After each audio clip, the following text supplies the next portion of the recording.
Ассалаумағалейкум, құрметті көрермендер, Тұлға арнасына қош келдіңіздер. Біздің арнамызды қолдап, лайк басып отырайық ағайын. Біз бүгін Бекзат Саттарханов туралы айтатын боламыз. 2000 жылы бокстан Сидней Олимпиадасының ақтық сынына 4 қазақ жігіті шықты. Гүрзі жұдырықтар гүрсілінен жер шайқалғандай сұрапыл айқаста екеуі жеңіс тұғырының ең биігіне көтерілді. Алып мұхит әлделеген Аустралия жерінде өткен әлемдік дода қазақ бокс тарихын дүниежүзілік жылнамаға алтын әріптермен жазғызды. Көгерім Бекзаттың жеңісі тарихи оқиға болды. Күтпеген сый десеңіз де болады. Сол 2000 жылдары мемлекеттік жаттықтырушы болған Серік Әбденәлиев ағамыз бапкерлер кеңесі Ермахан, Мұхтархан және Болат жүлдеге таласады деп үміт артты. Ал құрамаға жаңадан қосылған Бекзат Саттарханов пен Олжас Оразалиев 1-2 жекпе-жек өткізіп, тәжірибе жинақтаса болады деп шешті дейді. Айтқандай, Ибраимов, Ділдәбеков және Жұмаділов финалға дейін тізгін тартқан жоқ. Олардың қатарына қабырғадан ат ойнатып Бекзат қосылды. Қалғанын жұрт біледі. Құйрықты жұлдыздай жарқ еткен Бекзат қапияда мынау әлемді тәрк етіп тастап кетті. Бекзат көзі тірісінде неге қазақ жігіттерінен 2-3 Олимпия ойындарының жеңімпазы жоқ? Бұл белестен мен өтемін. Құдай бұйыртса, мен 3 дүркін Олимпия ойындарының жеңімпазы боламын деп бірнеше рет сұхбат берді. Көпшілік мұның қалай, артық айттың ау деген жоқ.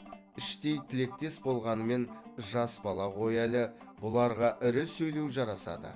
Олимпиаданың алтындары жолда шашылып жатқан жоқ деп қоятын. Расында, шетелдіктер өнеріне фантастика деп таңдай қаққан. Серік Қонақбаевтың өзі алтын ала алмаған. Олимпиаданың жолы қаншалықты ауыр екендігін дүйім жұрт біледі. Бекзаттың әкесі Сейілхан ағамызбен жақсы сыйлас едік. Әр сөзіне жауапкершілікпен қарайтын Бекзат жел сөздің адамы емес еді. 3 рет Олимп биігін бағындырам дегенді неге сүйеніп айтты? Бір кездескенде соның себебін сұрады. Бекзаттың Олимпиададан кейін уақыты болмай кетті.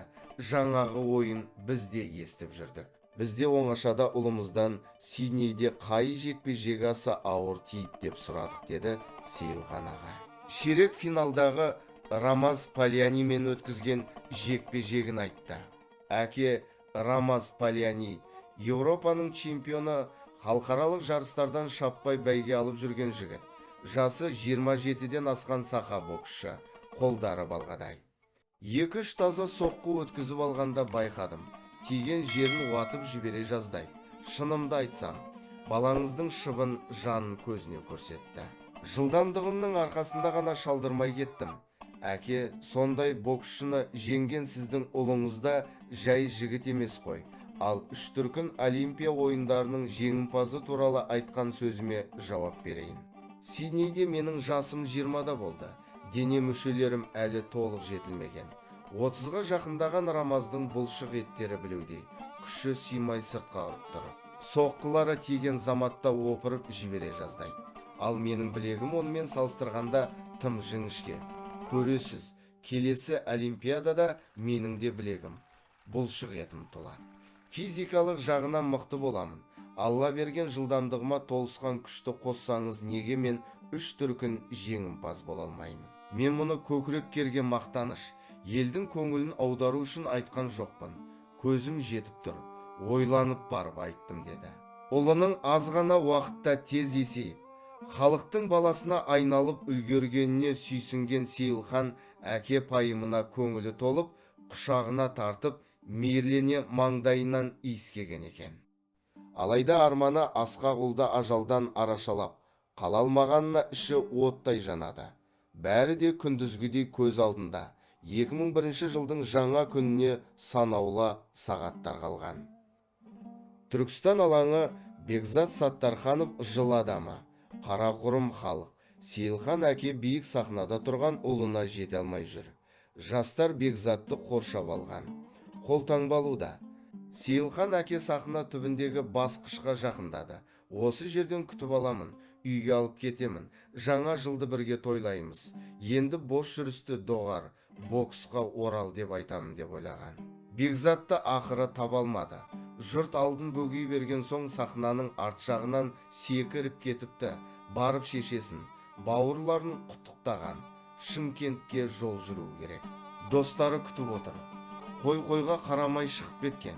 Желден жүйрік машина сынаптай сырғып, жұлдыздай ағып келеді. Алыстан Шымкенттің оттары жымыңдаған. Таспа жолдың қоянжонданған жерінде машинаның руліне ие бола алмай қалыпты. Боздақ Бекзат осылайша бүкіл халықты опынтып кетті. Ойлы жігіт еді. Үш дүркін Олимпия ойындарының жеңімпазы боламын деп еді ау. Ел намысы менің намысым деді. Финалға ырым көріп, Ермахан ағасының майкасын арт жағынан бір буып, киіп шыққан бозбаланың асқақ армандары орындалмай қалды. Әттең, опасыз дүние.